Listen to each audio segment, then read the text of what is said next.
Hello dear students, welcome in ASC starter. ये set one है। Science का आज पेपर हुआ था ना, तो इसकी मैं आंसर आपको बता रहा हूँ। आप अपने आंसर मैच कर सकते हैं और कमेंट करके बता सकते हैं कि आपके कितने आंसर सही निकले हैं।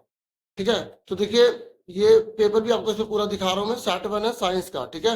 और जल्दी मैं आपको सेट टू और सेट थ्री के भी आंसर जल्दी से बताऊंगा। ठीक है, तो इसमें मैं आपको 20 MCQ के आंसर बता रहा हूँ। आप अपने आंसर मैच कर सकते हैं। ठीक है, पहला क्वेश्चन यहाँ बोला गया था कि रासायनिक अभिक्रिया कौन नहीं होगा। इंग्लिश में बोला गया था कौन से केमिकल रिएक्शन नहीं है। तो केमिकल रिएक्शन नहीं है, इसका मतलब फिजिकल रिएक्शन की बात कर रहा है, मतलब जो वापस आ जाए। तो इसका मतलब क्या है? Melting of glacier. तो इसका आंसर क्या है? डी। फिर यहाँ पर सेकंड बोला गया था, सेकंड में बोला गया था कि आर्द्र वायुमंडल में शुष्क हाइड्रोजन फ्लोराइड गैस बनाने के लिए उत्पन्न गैस को रक्षक नली से गुजारा जाता है, इसमें भरा जाता है। तो क्या फिल किया जाता है? इंग्लिश हिंदी दोनों देखना। ये कह रहा है in order to prepare dry hydrogen chloride gas हमें बनानी है, तो इसमें यूज किया जाएगा कैल्शियम क्लोराइड का। किसका यूज किया जाएगा? कैल्शियम क्लोराइड का। इसका आंसर ए है। फिर उसके बाद थर्ड क्वेश्चन ये कह रहा है the property by virtue of which a solid material can be drone into thin wire. तो थिन वायर किसमें बनाते हैं? उसको प्रोसेस को क्या बोलते हैं? डक्टिलिटी बोलते हैं। ठीक है, शीट वाला होता है तो इसको बोल देते हैं, पर हम आंसर डिस्कस करेंगे। ठीक है, तो बी है। क्या है इसका? बी। फोर्थ पर आ जाइए। ये कह रहा है आपको ऐसा हाइड्रोकार्बन बताना है जिसमें एक बॉन्ड सीसी का हो और एक ही बॉन्ड ट्रिपल बॉन्ड का हो। तो वो कौन होगा? ब्यूटाइन होगा। कैसे होगा मैं आपको बताता हूँ। देखो, 1 2 3 4। ब्यूटाइन में कितने होते हैं? 4 होते हैं। 4 सी होते हैं ना। पहले होता है मेथेन, इथेन, प्रोपेन, ब्यूटेन, है ना। तो ब्यूटाइन में ट्रिपल बॉन्ड हो जाता है और एक हमने इसमें बना देंगे। ठीक है, बाकी आप इसमें आज जितने जोड़ सकते हो। तो इसमें एक जोड़ा क्या हो गया? ट्रिपल बॉन्ड का हो गया, और एक जोड़ा जो है वो सिंगल बॉन्ड का हो गया। तो ये यहाँ पर ये पूछ रहा था, तो इसका आंसर क्या? सी। ठीक है, क्या आंसर इसका? सी। फिर फिफ्थ वाले पे आ जाइए। फिफ्थ वाले में यहाँ पे इसने बोला कि the essential element taken up from the soil by the plant to synthesise protein is क्या आएगा? नाइट्रोजन। ठीक है, तो इसका आंसर क्या आएगा? नाइट्रोजन। ठीक है, उसके बाद नेक्स्ट है सिक्स्थ। यहाँ पर से बोला था ट्रू, तो यहाँ पर बहुत आसान था, लिम्फ से रिलेटेड क्वेश्चन था। तो इसका आंसर बी भी ठीक है। ब्लड सेल, इसमें ब्लड सेल होती है। ठीक है, अब ब्लड सेल कई प्रकार की होती है ना, तो ब्लड सेल तो है ही। उसके बाद प्रोटीन प्लाज्मा इसमें बता रहा है, और लिम्फ जो है इसमें ओपन होता है लार्ज वेन्स में। तो यहाँ पर इन्होंने पता रेड लिख दिया ना, तो इसमें ये कलरलेस होता है ना, तो इसलिए हम ब्लड सेल को तो वैल्यू दे देंगे क्योंकि वो डेड हो सकती है, इसलिए। तो बी और डी दोनों सही है, तो इसका आंसर क्या है? बी। ठीक है, इसलिए इसका आंसर क्या है? बी। हिंदी में भी आप देख सकते हैं। उसके बाद नेक्स्ट क्वेश्चन है यहाँ पर सेवंथ।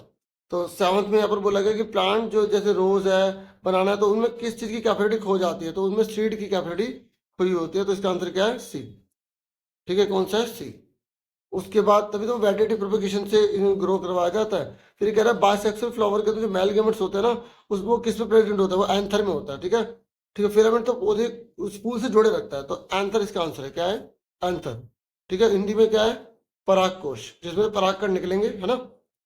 उसके बाद ये 9 क्वेश्चन पर आ जाइए। ठीक है, 9 क्वेश्चन में जैसे एक लंबा पेड़ है, एक बोना पेड़ है, तो जब पहली पीढ़ी पैदा होगी तो 4 लंबे पैदा होंगे, 100% वही हुआ। लेकिन जब दूसरी जनरेशन होगी तो 3 लंबे होंगे, एक छोटा होगा। तो 4 में से एक जो है बोना है, तो 75% एक्यूरेसी है ना। तो यहाँ पर इसका आंसर सी था। ठीक है, उसके बाद 10th क्वेश्चन पर आ जाइए। 10th क्वेश्चन भी मैं आपको बिल्कुल समरी समरी बता दूंगा। 10th क्वेश्चन में मैग्निफिकेशन 1 है। ठीक है, यानी कि सेम साइज बन रहा है। और ये कह रहा है अगर फोकल लेंथ दिया है, देखो फोकल लेंथ दिया है, तो अगर सेम साइज बनाना है तो हमें सी पर रखना पड़ेगा। जैसे अगर हम लेंस की बात करें, क्योंकि यहाँ पर मैग्नीफाइंग की बात कर रहा है, तो कॉन्वेक्स लेंस की बात कर रहा है, तो ये इसका डबल पर होगा। तो यानी कि कितना होगा? 20 का डबल 40, तो 40 आंसर आ गया। इन्होंने माइनस में इसका झंडा खत्म कर दिया था, तो ये और इजी था। फिर उसके बाद 11th पर आ जाइए। 11th पर देखो, ये कह रहा है कि प्रकाश के किसी पतले समांतर पुंज के मार्ग से कोई प्रकाशित युक्ति एक्स तिरछी हो जाती है ना। ठीक है, या रखी है तिरछी, तो यदि निर्गत प्रकाश में लिखा भी हो निर्गत, तो वो कौन सा होगा? प्रिज्म में होता है ऐसा, तो ग्लास प्रिज्म में इसका आंसर आ जाएगा। इसका आंसर क्या? डी। ठीक है, उसके बाद नेक्स्ट क्वेश्चन देखिए। वीडियो को देखो लाइक सारे कर दो और चैनल को सब्सक्राइब कर दो, मैं आपको बहुत सारी वीडियोस प्रोवाइड करूंगा। ठीक है, प्लीज। उसके बाद ये नेक्स्ट कह रहा है कि देखो बहुत इजी क्वेश्चन था, इसमें हिंदी में आप देख लो। मैं इसको दोनों बताता हूँ। रेसिस्टर मतलब होता है प्रतिरोध। तो ये कह रहा है लंबी तार थी, ठीक है, इस तरीके से थी। इसको 3 पार्ट में बांट देगा, 1 2 3। अब लंबी तार जो है ना, उसको 3 पार्ट में बांटा गया, तो कह रहा है उसकी रेशियो निकालो, दोनों के रेसिस्टेंस की रेशियो निकालो। ठीक है, तो मैंने क्या करा, देखो मैंने क्या करा इसका एग्जाम्पल समझने के लिए, कि इसके 3 पार्ट बोले गए हैं। तो मान लेते हैं पूरी 9 है। पूरी क्या है? 9। तो ये कितना हो गया? 3 3 3 हो गया। और क्योंकि ये पैरेलल में लगाया गया तो पैरेलल में आर निकालने का फॉर्मूला क्या होता है, 1/r1 plus 1/r2 plus 1/r3। तो ये आ गया 1/3 1/3 1/3। ठीक है, तो इसका आंसर लेंगे तो 3/3 तो आर 1 आ गया। यानी कि जब हम उसे पैरेलल में रखते हैं तो उसका आंसर 1 है, और जब वो पूरी लाइन थी तो उसका कितना था 9। तो इसने किससे निकाला है, आर बटे में आर डैश। तो आर क्या है, पुराने वाला 9 और नए वाला कितना है 1, तो 9 को 1 से डिवाइड करो 9 आंसर आ गया। तो इसका आंसर कितना आ गया 9। फिर ये 13 था, 13 में इसने बोला है कि 220 यहाँ पर वोल्ट है, 11 वोल्ट दे रखा है। और देखो इसने सिंपल हमें बहुत ज्यादा दे दिया इन्होंने, पावर सप्लाई भी दे दिया, और हमसे फॉर्मूले उससे सिर्फ निकालने के लिए क्या बोला है, इसे रेसिस्टेंस निकालने के लिए बोलते हैं। रेसिस्टेंस का जब पावर वाला दे रखा हो तो फॉर्मूला लगा देंगे, 20 में पी कर देंगे, तो सोल्व करेंगे, आंसर कितना आ जाएगा 4400 आ जाएगा। फिर उसके बाद 14 क्वेश्चन है। 14 क्वेश्चन में देखो यहाँ पर बहुत इजी दिया है, इन्होंने बोला कि श्रेणी क्रम में लगाया गया, सीरीज में लगाया गया, किसमें लगाया गया, सीरीज में लगाया गया। और जब सीरीज में लगाया गया तो आपको पता है कि सब में जो है ना करंट एक जैसा जाएगा। ठीक है, तो इसको हमें पता लगाना है कि कितने बल्ब लगेंगे। तो हम क्या करेंगे, 240 को इससे हम डिवाइड कर देंगे, ठीक है 4 से, तो इसको डिवाइड कर देंगे तो आंसर कितना आ जाएगा हमारा 60 बल्ब आ जाएगा। फिर इसके बाद 15 क्वेश्चन है, ये कह रहा है कि आपको बेस्ट बताना है कि सबसे अच्छा यहाँ पे कौन सा है प्रोसेस। तो इसके हिसाब से यहाँ पर ये ग्रास ऊपर, फिर फ्रॉग, फिर स्नेक, ये सबसे बेस्ट था, सबसे बढ़िया था। ठीक है, तो इसका आंसर क्या है ए।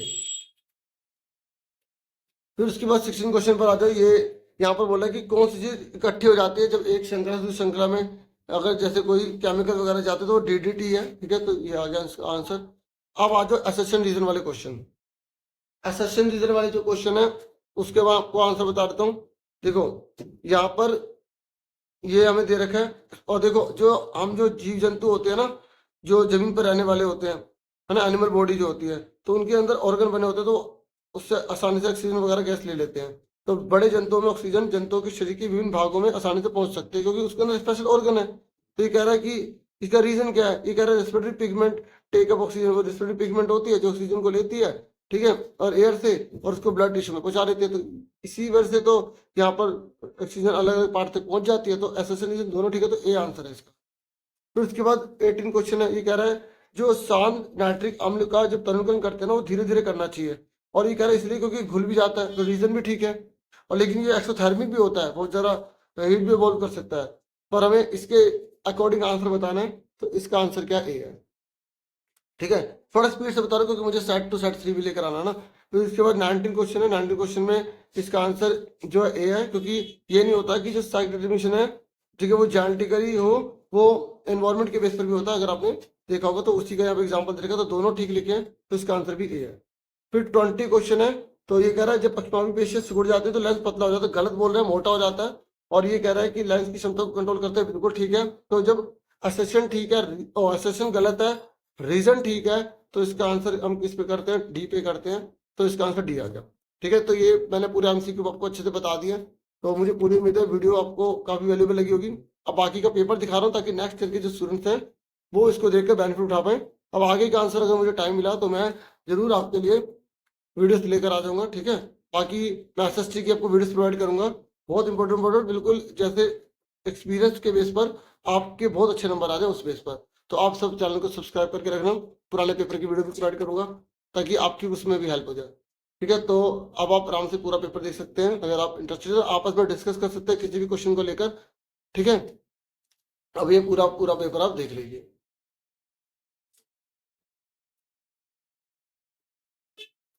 ठीक है, मैं आपको ये पूरा पूरा पेपर दिखा रहा हूँ, और किस सेक्शन में आपको डिफिकल्टी लगी, किस सेक्शन में आपको सबसे आसान लगा, आप कमेंट करना चाहे तो कर सकते हैं। और कैसा रहा पेपर, और एमसीक्यू में आपके कितने मार्क्स बन रहे हैं, अगर आप बताना चाहे तो आप बता सकते हैं। ठीक है, अब ये देखो पेपर हिंदी इंग्लिश दोनों में मैं शो करता हूँ ताकि दोनों बच्चों का बेनिफिट अच्छे से हो जाए। ठीक है, तो आप अपनी तैयारी खूब मन लगा के कीजिए। ठीक है, और अगर जैसे स्पीड तेज लगे तो यूट्यूब में 3 डॉट है, उससे आप स्पीड धीरे भी कर सकते हैं। ठीक है, और स्पीड अगर आपको धीरे लगे तो आप उसको स्पीड को बढ़ा भी सकते हैं। ठीक है, तो इतना ही था इस वीडियो में। वीडियो को लाइक, चैनल को सब्सक्राइब जरूर कर दीजिएगा। Thank you for watching and listening carefully. Take care dear students.